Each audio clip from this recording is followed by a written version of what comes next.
I want you to understand something before I tell you this story.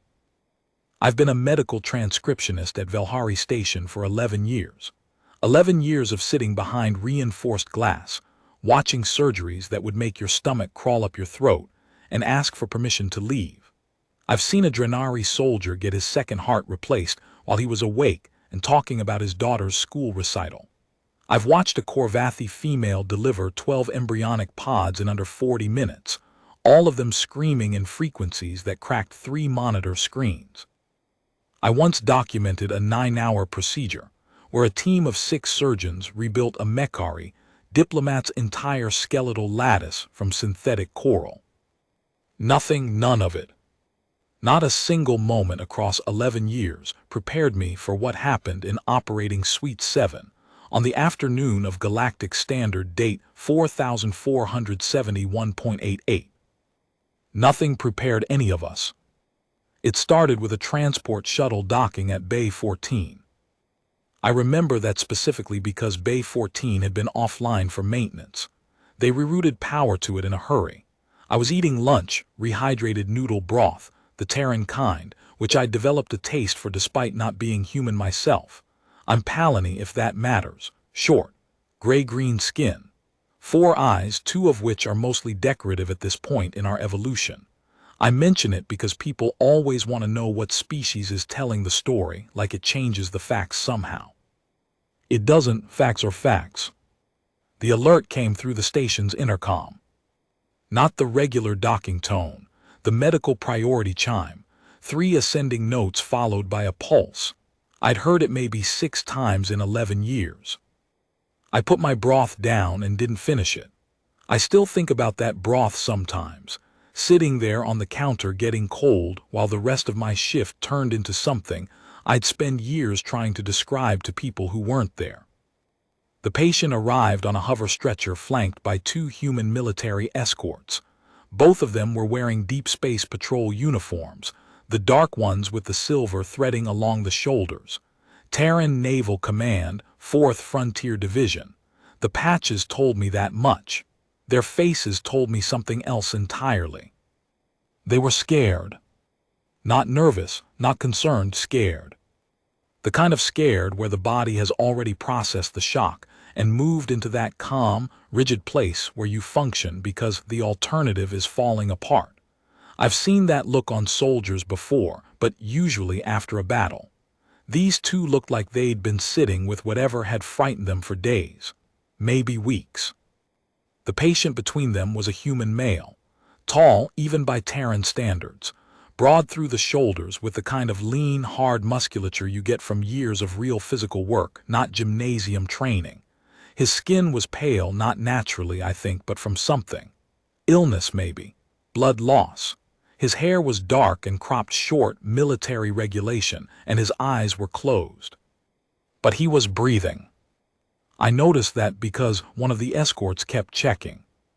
Every few seconds, she'd glance down at the man's chest, watching it rise, and some of the tension in her jaw would ease for just a moment before tightening again.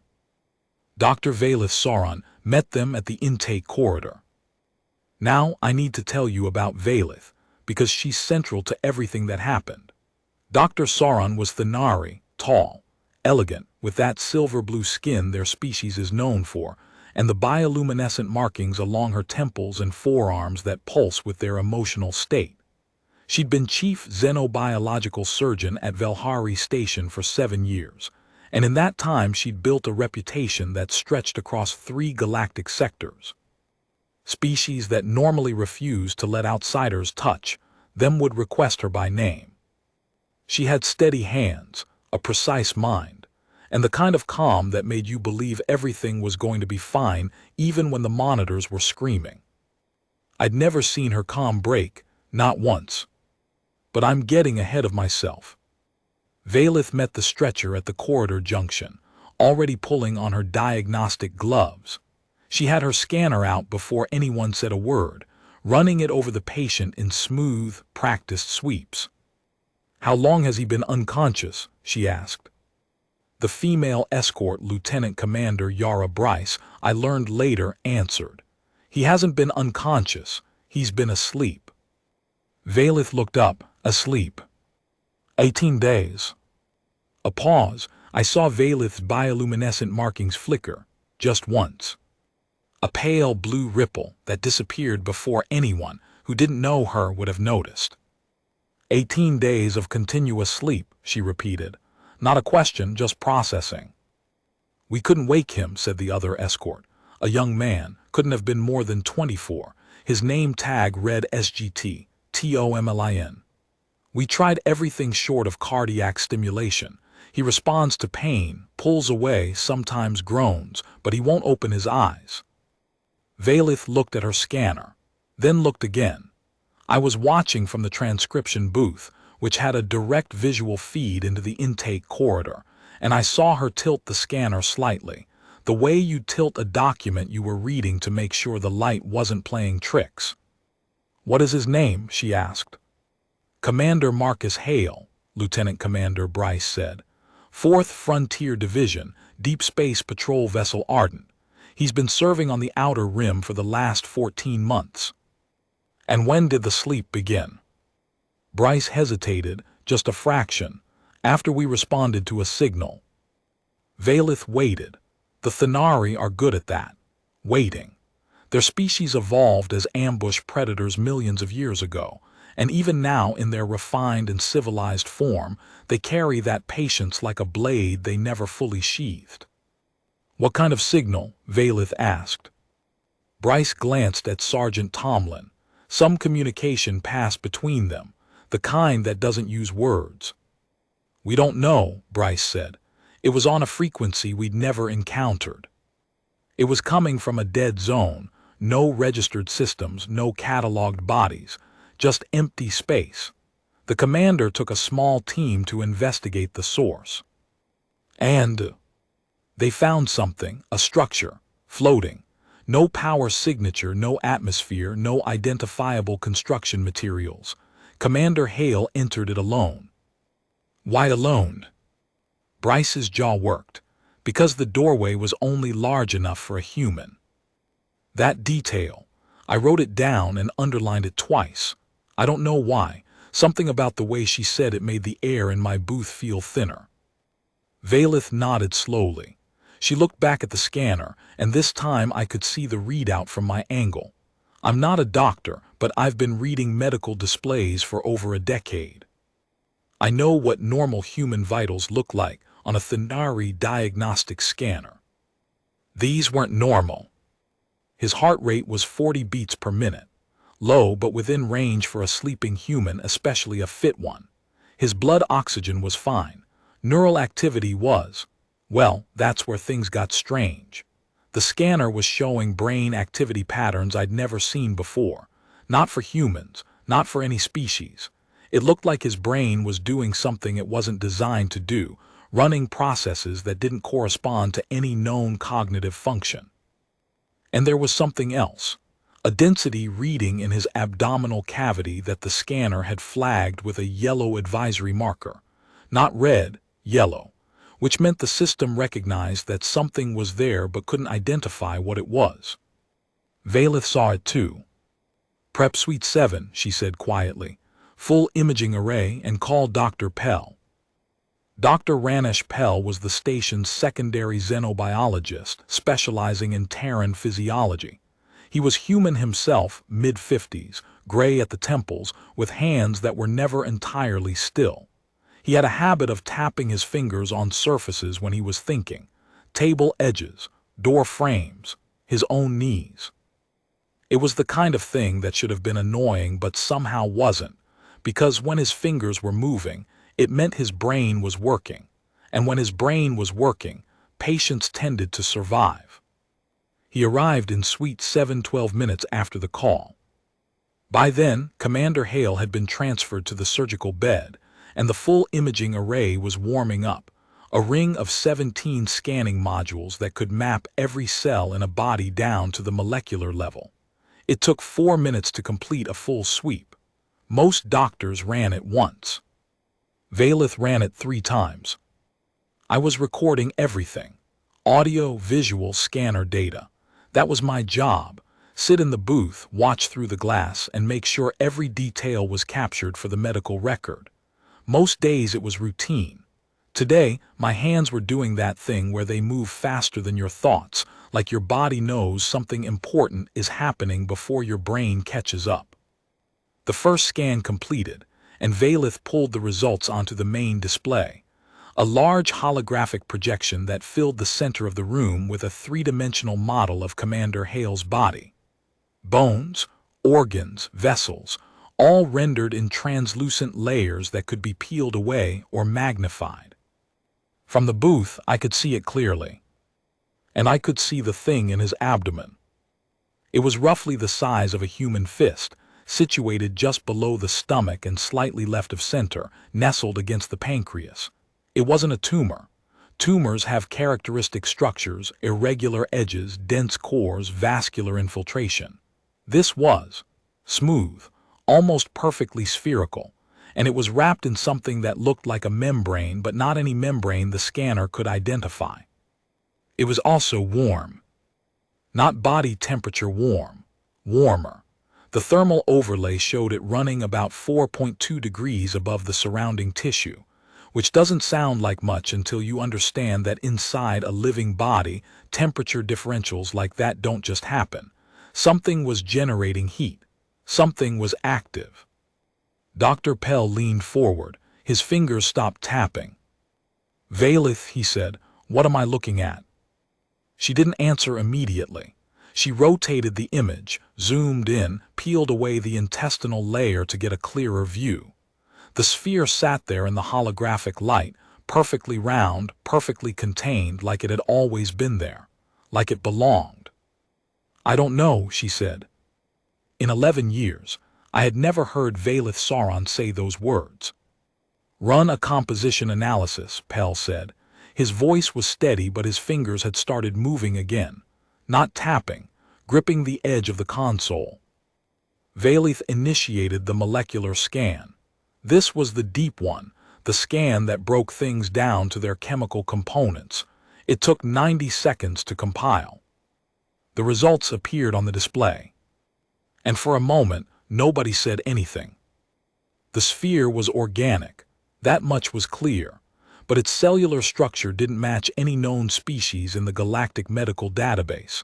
Not human, not Thenari, not Korvathi, not Drenari, not Mekari, not any of the 412 catalog species that the system could reference. The cells were dense, multi-layered, with nuclei that contained genetic material arranged in a pattern. The computer simply labeled unclassified.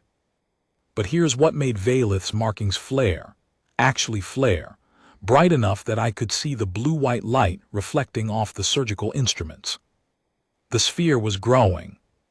Not quickly, not aggressively, but the scan comparison between the first imaging sweep and the third, taken just 8 minutes apart, showed a 0.003% increase in volume. It was expanding, slowly, steadily, like a seed that had found soil. And it was connected to him. Thin filaments, dozens of them, maybe hundreds, extended from the sphere's membrane into the surrounding tissue, not invading, not destroying, integrating. They had woven themselves into his vascular network, his nervous system, even his lymphatic channels. Carefully, deliberately, like someone threading a needle with impossible precision. "It's feeding," Pell said. His voice had dropped, not whispering, just quieter, the way people get when they realize they're standing next to something they don't understand. "No," Valith said. She was manipulating the image, tracing one of the filaments from the sphere to where it connected with Hale's hepatic artery. "It's not taking anything. Look at the flow dynamics. Blood is moving through the filament network and returning to his system at the same volume, same composition. It's not consuming his resources." "Then what is it doing?" Valith enlarged the connection point. The filament was attached to the artery wall with a molecular bond so clean it looked like it had been engineered. No inflammation, no immune response. Hale's body wasn't fighting this thing. His white blood cell count was normal. His immune markers were quiet. His body had accepted the sphere completely, as if it were a natural organ. "It's reading him," Valeth said slowly. "These filaments aren't nutrient channels. They're information pathways. It's sampling his blood, yes, but also his neural signals, his hormone levels, his lymphatic markers. It's gathering data." "Data for what?" Valeth turned to look at Pell, and for the first time since I'd known her, I saw something in her expression that wasn't confidence or calm or clinical precision. It was wonder. "I don't know," she said again, "but whatever this is, it's not hurting him. His vitals are stable. His organ function is normal.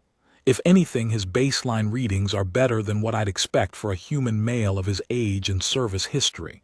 His liver function is optimal. His cardiac efficiency is above average. His neural plasticity markers are," she trailed off, looking at the data, "they're extraordinary. These are the neural readings of a developing child, not a 38-year-old soldier." Pell pulled up Hale's service medical records on a secondary display. His last physical was 14 months ago, pre-deployment. Neural plasticity was within normal adult range, nothing remarkable. He compared the numbers.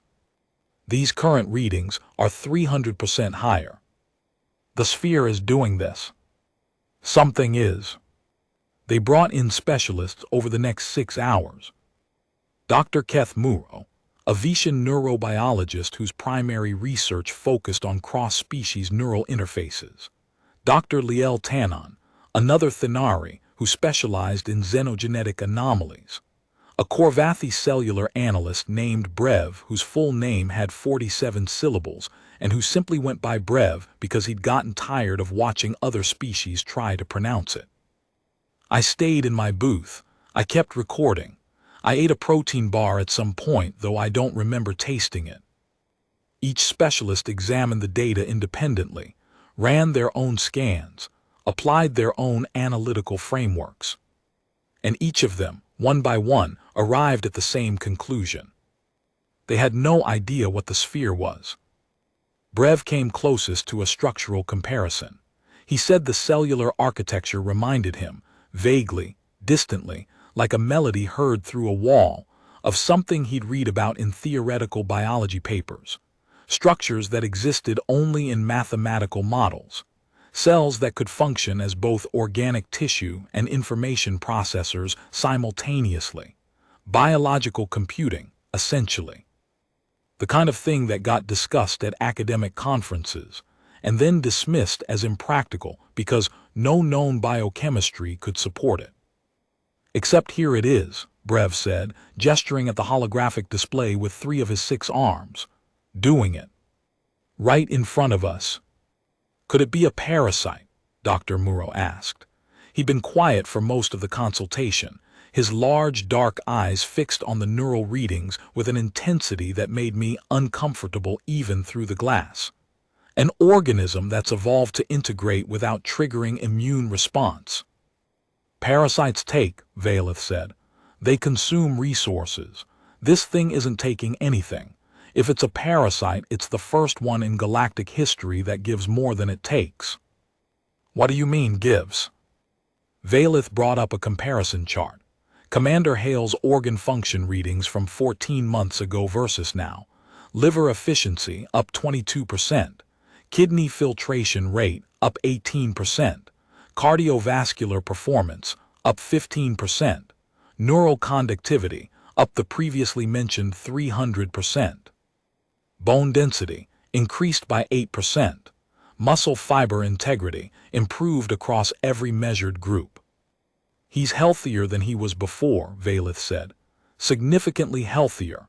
Whatever this sphere is doing, one of its effects is optimizing his body, repairing microdamage, enhancing baseline function, strengthening structural elements." "That's impossible," Dr. Tanon said flatly. "Biological systems don't spontaneously optimize. Entropy is a fundamental." "I know what entropy is, Liel," Valeth said, not sharply, tiredly.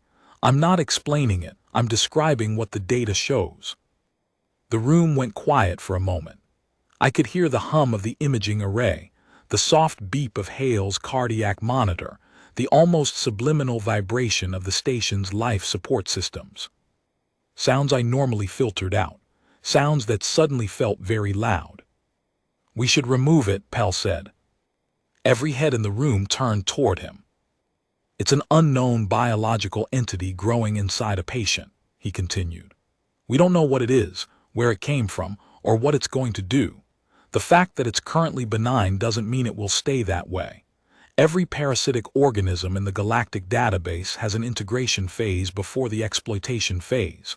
We could be looking at the most sophisticated parasite ever encountered, one that optimizes its host before whatever comes next."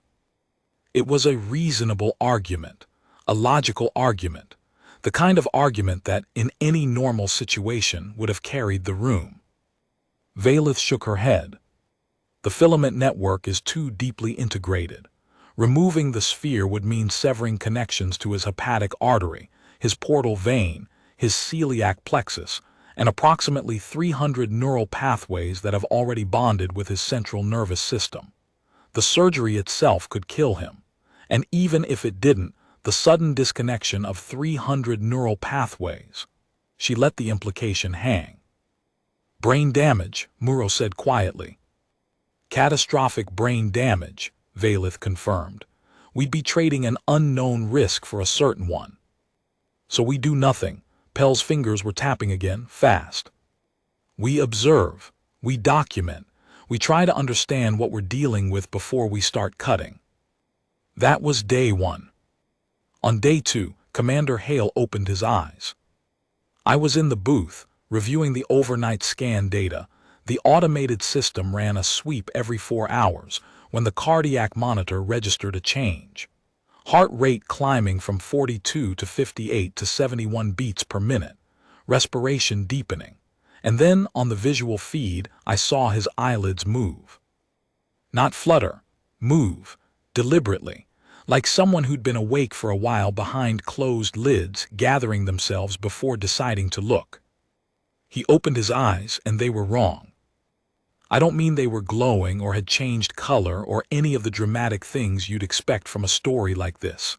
They were brown, normal human brown, but there was something behind them, a depth, a focus, a quality of attention that I'd never seen in a human gaze before. It was like looking at someone who was seeing more than what was in front of them, more layers, more information, more everything. He looked at the ceiling first, then the walls, then the equipment, taking inventory, processing. His eyes moved in smooth, unhurried sweeps, and I had the strangest feeling that he wasn't just seeing the room, he was understanding it. The materials, the engineering, the power systems, the purpose of every wire and panel and seal. Valeth arrived within minutes. She must have had an alert set on his vitals. "Commander Hale," she said, approaching the bed with the careful neutrality that doctors use when they don't know what they're dealing with. "I'm Dr. Sauron. You're at Velhari Medical Station. You've been asleep for 20 days. He looked at her. That gaze, that deep and layered gaze, settled on her face, and I watched Valeth's bioluminescent markings pulse in a pattern I'd never seen before. Rapid, shifting, uncertain. Her body was reacting to something her conscious mind hadn't processed yet. "I know where I am," he said. His voice was rough. 20 days without use will do that. But underneath the roughness, it was steady, calm, not the confusion of someone waking from a coma, not the disorientation of someone who'd lost 3 weeks. He sounded like a man who'd been away on a long trip and had just walked back through his front door. "How are you feeling?" Valeth asked. He considered the question, actually considered it like it was more complex than it seemed. "Different," he said. "Can you elaborate?" He was quiet for a moment. Then he raised his right hand and held it in front of his face, turning it slowly, examining it the way you might examine a tool you'd used 1,000 times but were suddenly seeing for the first time. "I can feel my blood moving," he said. "Not my pulse, the actual movement, every vessel. I can feel my liver working. I can feel the electrical signals traveling along my nerves. I can feel, he paused, closed his hand into a fist, then opened it again. I can feel something growing, here. He touched his abdomen just below his stomach, slightly left of center. Exactly where the sphere was. Do you know what it is? Valeth asked. She'd moved closer. Her scanner was in her hand, running continuous readings, but her eyes were on his face. Not yet, he said, but it's trying to tell me. Tell you what? He looked at her again with those deep, layered eyes, and something in his expression shifted. Not a smile. Not quite. Something softer and stranger, like a man standing at the edge of something vast and feeling not fear but a kind of quiet amazement. Everything, he said. Over the next 48 hours, things accelerated. The sphere grew by 12% in total volume. The filament network expanded, sending new connections into previously untouched systems, his endocrine glands, his bone marrow, his reticular formation. Each new connection was as clean and precise as the first ones. No inflammation, no rejection, no damage. And Commander Hale began to change. It was subtle at first. His reflexes during the standard neurological assessments were faster than any human on record, not by a small margin, by a factor of 4. Dr. Muro ran the tests 3 times, recalibrated his equipment and ran them again. Same results. His visual acuity improved, then improved again.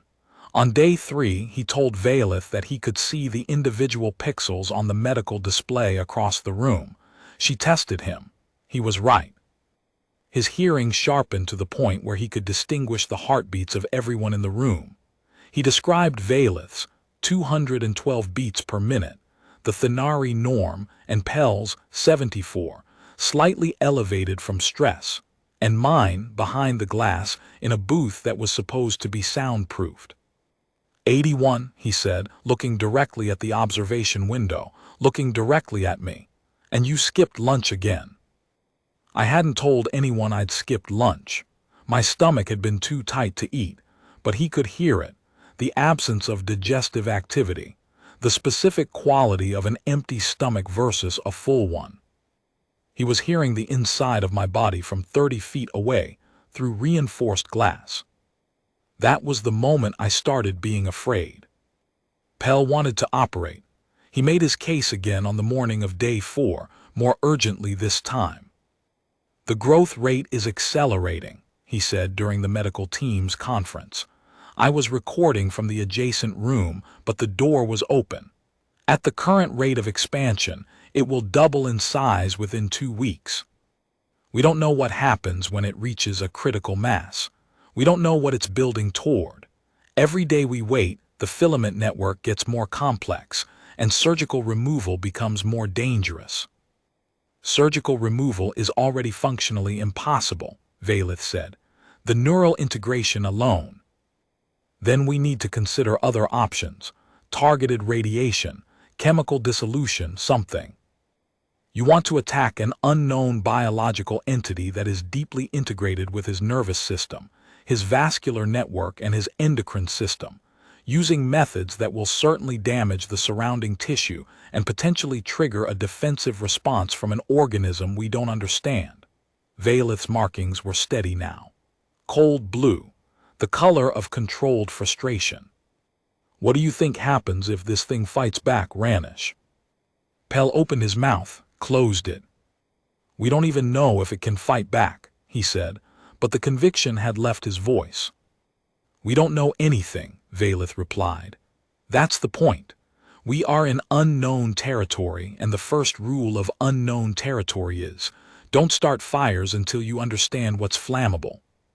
She won the argument, again, but I could see the cost in her markings, the way they dimmed after Pell left the room, the way she stood alone by the display for a long minute, staring at the rotating image of the sphere inside Commander Hale's body. She was scared too. She just hid it better. On day 5, Commander Hale asked for a datapad.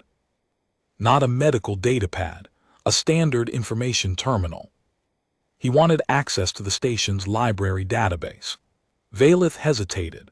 The medical team had been keeping him in a controlled information environment, partly for his health, and partly because nobody was sure what a man with 300% enhanced neuroplasticity might do with unrestricted data access. But Hale wasn't demanding. He was polite, measured, and absolutely clear about what he wanted. "I need to understand what's happening to me," he said. "And right now, I understand more about your scanning equipment than you've explained to me, because I can hear the frequency modulation in the imaging array, and I've already worked out how the molecular analysis functions from the harmonic patterns alone. I'm going to learn things whether you give me the datapad or not. I'd rather learn them in a structured way." Valeth gave him the datapad. In 6 hours, he read the entire xenobiological database. 14,000 entries covering the cellular structures, biochemistries, and physiological frameworks of every cataloged species in the galactic registry. When Valeth came to check on him that evening, he looked up from the datapad and said something that changed everything. "I know what the sphere is." Valeth pulled up a chair, sat down, folded her long silver-blue hands in her lap. "Tell me." "It's a seed," he said. "Not a biological seed, an informational one. The structure I found in the dead zone, it was a library, or a message, or maybe a grave marker.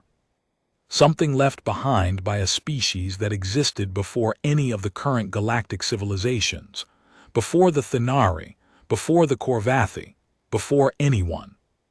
"How do you know this?" "'Cause the sphere is teaching me. Not in words, in patterns.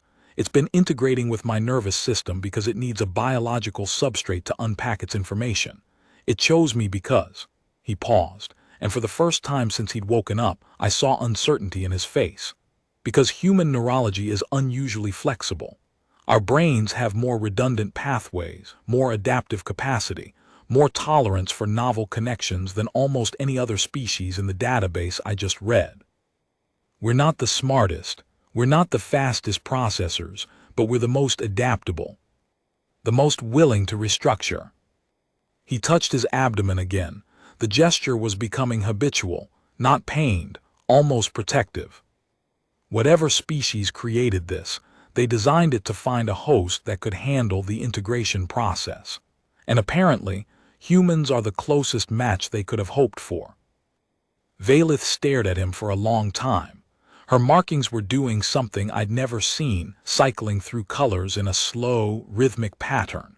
Blue to white to pale gold and back again, like thinking made visible. "What kind of information?" she asked. Hale looked at the datapad, then set it down, carefully, like it was a children's toy he'd outgrown. "I've read your entire xenobiological database in 6 hours, he said, "and I understood all of it, not memorized, understood. I can see the evolutionary connections between species that your taxonomists haven't identified yet. I can see errors in your biochemical models that have been propagated through decades of research. I can see—" He stopped himself, took a breath. "The sphere isn't just teaching me about the species that created it. It's upgrading my ability to learn, to process, to connect information across domains. And it's not done." "Not done," Valeth repeated.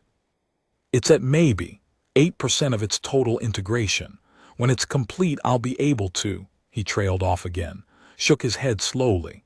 "I don't have the words yet. I can feel the shape of what's coming, but the concepts don't exist in any language I know. It's like trying to describe color to someone who's never had eyes. The vocabulary hasn't been invented. And the species that created it, what happened to them?" Something passed through Hale's expression, something old and sad and very far away. "They died," he said, "a long time ago, so long ago that the stars they were born under have gone dark. But before they died, they built the library. They seeded it across dead zones throughout the galaxy, and they waited." "Waited for what?" "For someone who could carry what they knew, for someone who could hold it, understand it, and use it. They called themselves—" He made a sound then, a complex harmonic that vibrated at multiple frequencies simultaneously, that made Valeth's markings flare and made the glass in my booth resonate like a struck bell. It wasn't a word. It was something more than a word. Something that carried meaning the way music carries emotion, not in the syllables but in the spaces between them. "I can't translate it exactly," he said. "The closest meaning would be, those who planted in soil they would never see bloom." The room was very quiet. I realized I'd stopped breathing. I made myself inhale. My hands were shaking over my transcription controls, not from fear anymore, from something else, something I didn't have a name for yet. Day 7, the sphere had grown to the size of a grapefruit. The filament network now touched every major system in Commander Hale's body. His brain scans had become something that made Dr. Muro abandon his other research projects entirely. Neural pathways were forming that didn't exist in human neurology, bridges between regions of the brain that normally operated independently. His prefrontal cortex was communicating directly with his cerebellum in ways that should have caused seizures, but instead seemed to produce a kind of cognitive integration that Muro described, in his notes, as unprecedented and theoretically impossible. Hale was calm, more than calm. He had developed a stillness that reminded me of the deep-water creatures on my home world, the ones that float in the abyssal trenches, perfectly motionless, perfectly aware, processing the ocean's vibrations through every cell. He spent hours sitting on the edge of his bed, eyes closed, not sleeping but not quite awake in any normal sense. When asked what he was doing during these periods, he said he was listening. "To what?" Valeth asked. "To the information unpacking. It's like a flower opening. Each petal reveals more petals underneath. The things they knew." He opened his eyes and there were tears on his face, not sadness, overwhelm. "They understood things about the fabric of reality that we haven't even begun to ask questions about. Physics, biology, mathematics, those are human categories. They didn't have categories. They saw it all as one thing, one vast interconnected system, and they mapped it, all of it. And they put that map inside this seed, and they sent it out into the dark, hoping someone would find it." "Why?" Valeth asked. "Why not just transmit the data? A beacon, a signal, Because data without understanding is just noise. They tried that first. Millions of years ago, they broadcast their knowledge into the galaxy, and nothing happened. Other species received it and couldn't process it. The concepts were too large, too interconnected, too far beyond the frameworks that other minds operated in. It would be like handing your entire xenobiological database to a creature that had no concept of cell. The information is there, but without the foundational capacity to interpret it, it's meaningless." He touched his abdomen. The gesture was gentle now, tender almost. "So they built the seeds. Devices that don't just deliver information but prepare the recipient to receive it. That grow the neural architecture needed to comprehend what's being shared. That build the mind up to the level where understanding becomes possible." "And the sleep?" Pell asked. He was standing in the doorway. I hadn't noticed him arrive. "The 18 days of sleep." "Construction phase. The seed needed to establish the filament network and begin the initial neural modifications without interference from my conscious mind. The sleep wasn't a symptom. It was a feature, an anesthesia of sorts while the foundation was laid." Pell was quiet for a moment. Then, "And if we had operated, if we'd removed the sphere while you were sleeping?"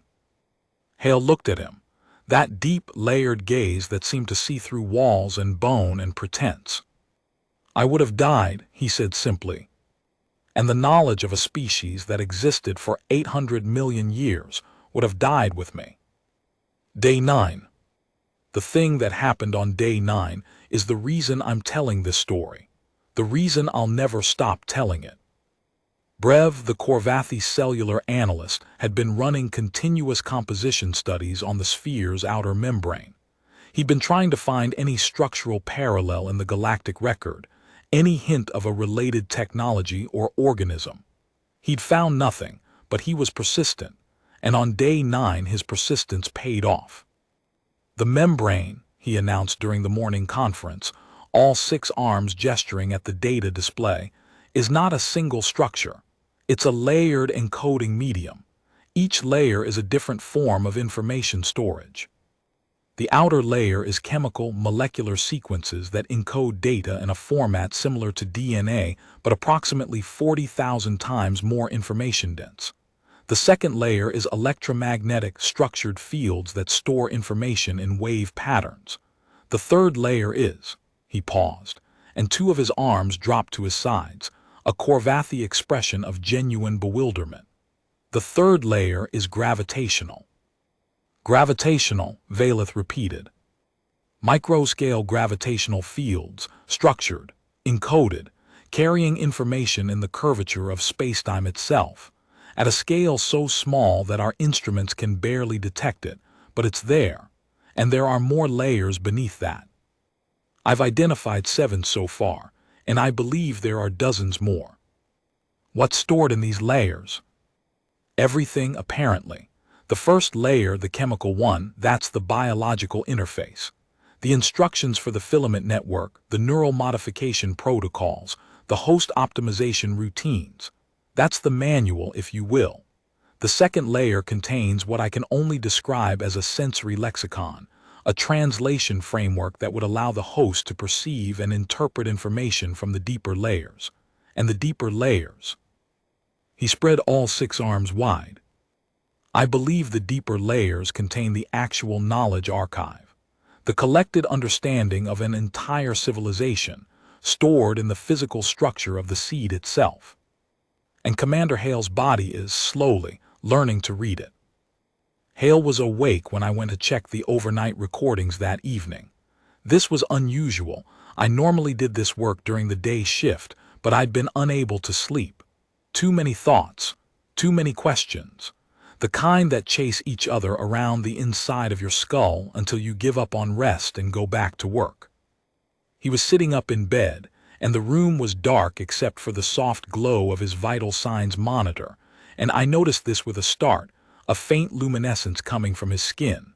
Not bright, not like Valeth's bioluminescent markings, more like a warmth made visible, a soft, golden undertone that seemed to come from somewhere deep beneath the surface. He was looking at the wall, just looking at it. A blank medical-grade composite wall, nothing to see.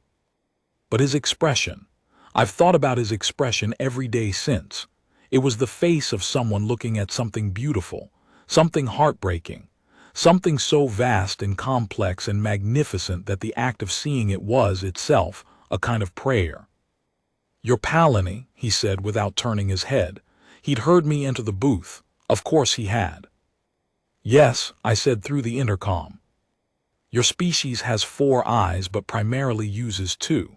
The other pair processes electromagnetic radiation in a spectrum that your conscious mind no longer interprets." He turned to look at me then, through the glass, and the golden light beneath his skin pulsed faintly. "Did you know that your dormant eyes still function? They're receiving data.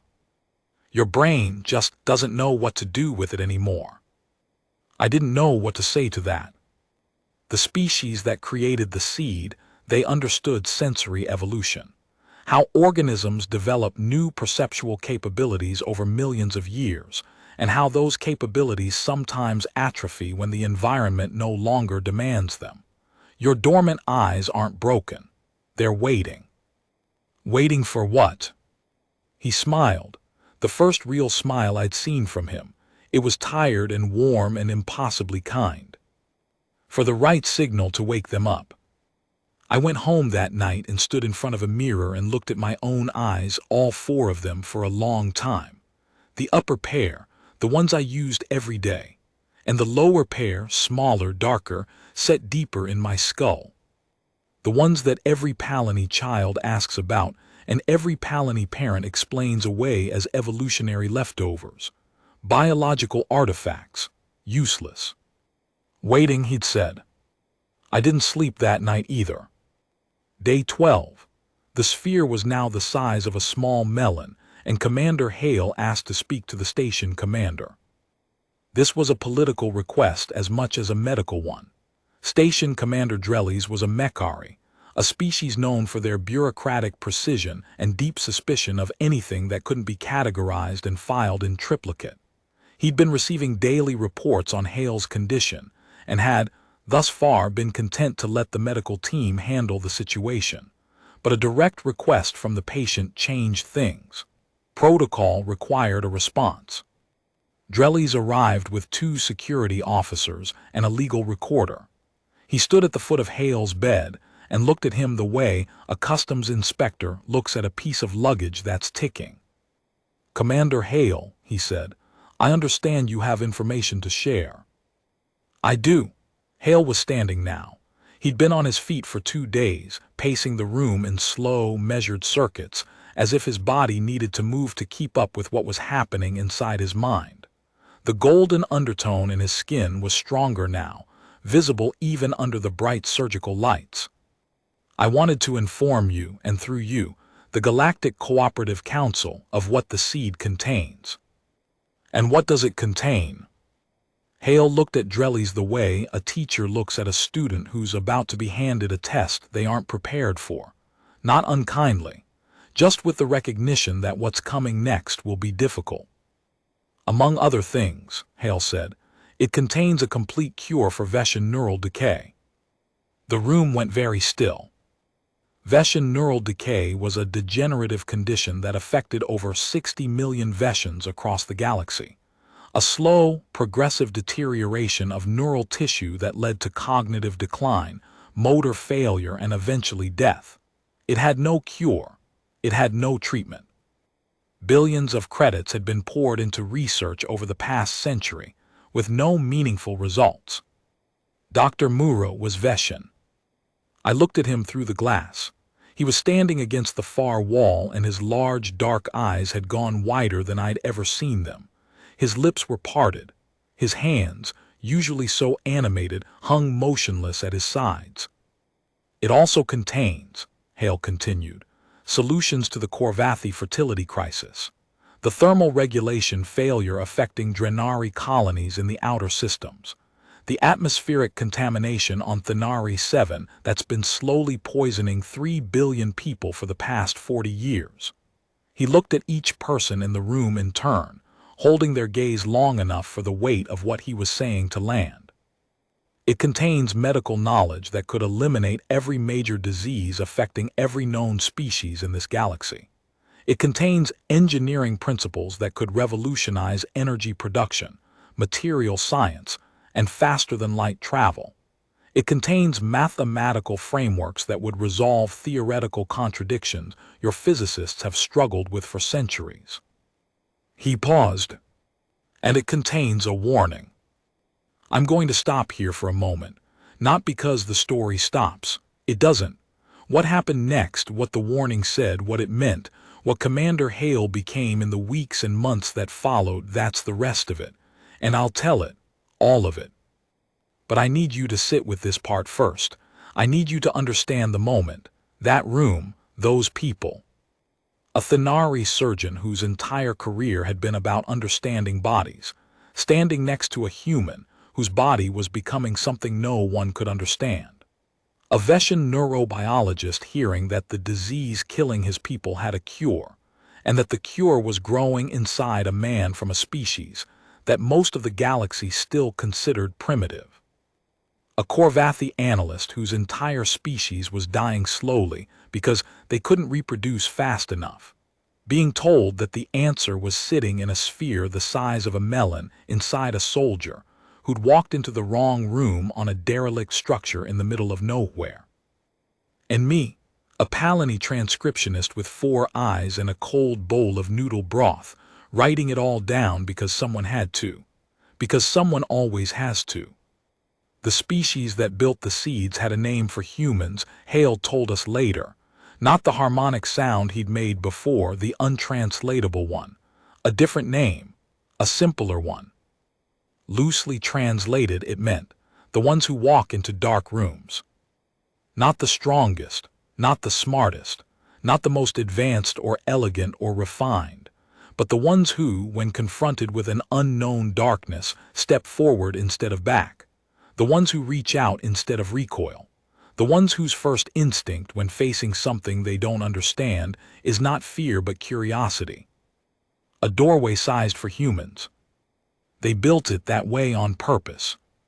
Because they knew, across 800 million years of accumulated wisdom, across a civilization so vast and old that its memory spanned the birth and death of stars, they knew that when the door was found, it would be a human who walked through it.